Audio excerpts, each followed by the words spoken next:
અમે નીકળી ગયા છીએ રાજપરા જવા માટે. સવારના 5:15 થયા છે. બધા લોકો કાલે ફરીને થાકી ગયા હતા, તો બધા લોકોને ઊંઘ આવી ગઈ છે. બધા સૂઈ ગયા છે.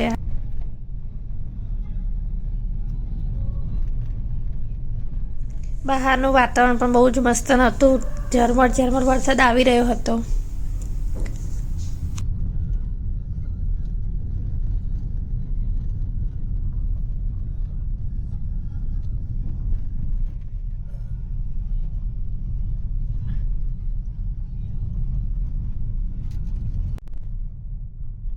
બગદાણાથી રાજપરા લગભગ 30 કિલોમીટર જેટલું દૂર હશે. તમે બસ, ટેક્સી અથવા પોતાનું વાહનથી પણ તમે રાજપરા પહોંચી શકો છો. બગદાણાથી રાજપરા સુધીનો રસ્તો ખૂબ જ સુંદર છે. રસ્તાની બંને બાજુ લીલાછમ ખેતરો, વૃક્ષો જોવા મળે છે. તમે જોઈ શકો છો કેટલું મસ્ત દ્રશ્ય દેખાઈ રહ્યું છે.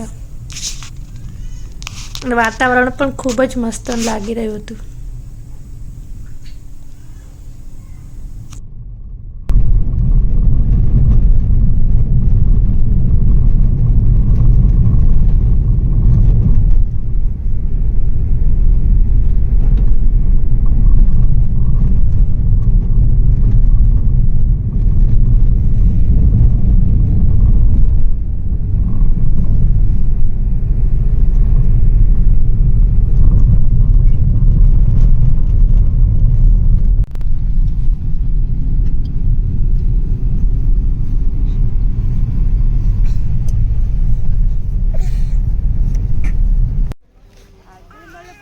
અમે રાજપરા પહોંચી ગયા છીએ. રાજપરા જે છે એ ખોડિયારમાંનું મંદિર છે.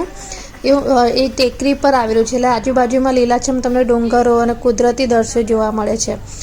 જો તમે શિયાળા અથવા તો ચોમાસામાં આવો છો તો તમને ચોમાસામાં ચારે બાજુ લીલોતરી જોવા મળશે. આ માતાજીનું મંદિરનું મેઇન ગેટ છે. અહીંયા તમે એન્ટર થાવ છો તો તમને ઘણી બધી આવી દુકાનો જોવા મળશે. જ્યાં તમને રમકડાઓ, પ્રસાદી વગેરે તમને જોવા મળશે.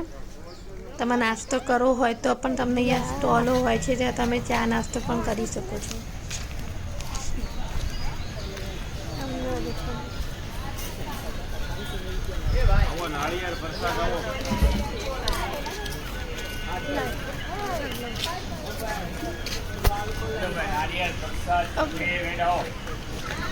બેન પ્રસાદી લેવાની તમારે લેવાની છે ને, બસ હવે સુખડીની પ્રસાદી.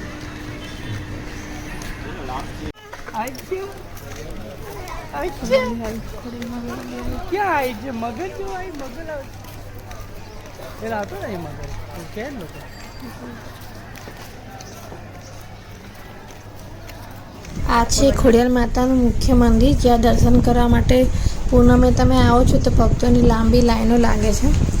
અમે આડા દિવસે આવેલા હતા એટલે એટલી બધી લાઈન નથી. નવરાત્રિ, દિવાળી, રવિવાર પછી પૂનમના દિવસોમાં ખૂબ જ ભીડ હોય છે.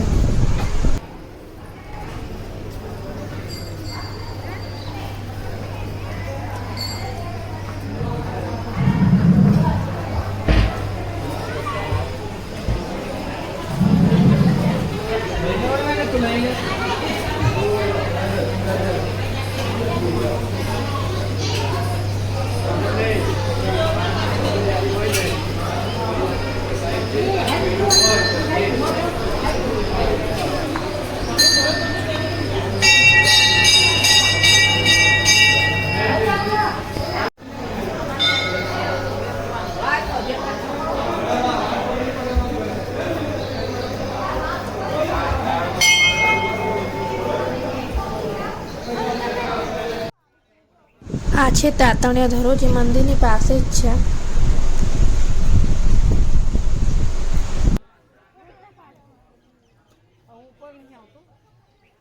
તાતણિયા ધરાની સામે એક કૂવો છે.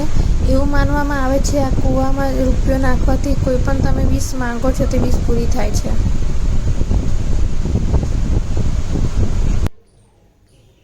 ડુંગરની ટોચ ઉપર પણ એક ખોડિયારમાંનું નાનું મંદિર આવેલું છે, જ્યાં અમે ત્યાં દર્શન કરવા માટે જઈ રહ્યા છીએ. ત્યાં મોબાઈલ શૂટિંગ કરવા માટે અલાઉડ નહોતું, એટલે અમે તેના શૂટિંગ નથી કરેલું. અમે દર્શન કરી લીધા છે અને હવે અમે જઈ રહ્યા છીએ.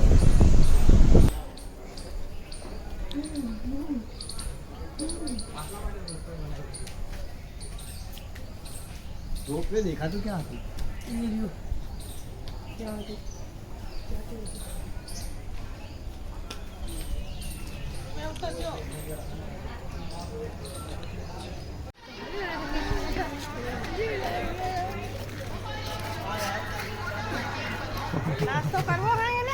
ક્યાં કરવો હા બોલો.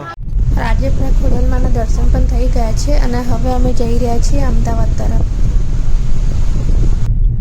તમે અમદાવાદથી ભાવનગર આવો છો કે ભાવનગરથી અમદાવાદ જાઓ છો તો ભાવનગર 4 રસ્તા પર એક નારી ચોકડી કરીને આવે છે. ત્યાં ખૂબ જ સરસ નાસ્તો મળે છે. ત્યાં તમને ફ્રેન્ચ ફ્રાય, પછી ગાંઠિયા વગેરે, વણેલા ગાંઠિયા વગેરે બહુ જ મસ્ત ટેસ્ટી મળે છે. તો તમે એકવાર અહીંયા ચોક્કસથી તમે નાસ્તો કરજો, તમને બહુ જ મજા આવશે. અમે જેટલી પણ વાર આવીએ છીએ તો એટલી વાર અમે અહીંયા નાસ્તો કરીએ છીએ. રાજપીપળા જવું હોય તો પણ તમારા નારી ચોકડી રસ્તામાં આવશે, ત્યાંથી જ તમે રાજપીપળા જઈ શકો છો. બગદાણા જવું હોય, કુચા કોટડા જવું હોય તો રસ્તામાં નારી ચોકડી આવે જ છે. તો તમે એકવાર નાસ્તો કરી લો. વણેલા ગાંઠિયા જે ફાફડા છે વગેરે બહુ જ ટેસ્ટી હોય છે.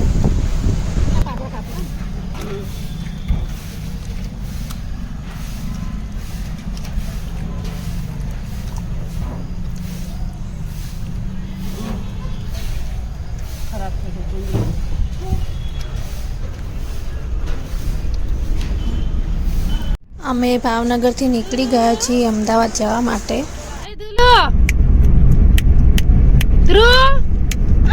મમ્મી બોલા ક્યાં ગયો તું? બાબા ગયો તો, ફરવા ગયો તો, જય જય કરવા ગયો તો.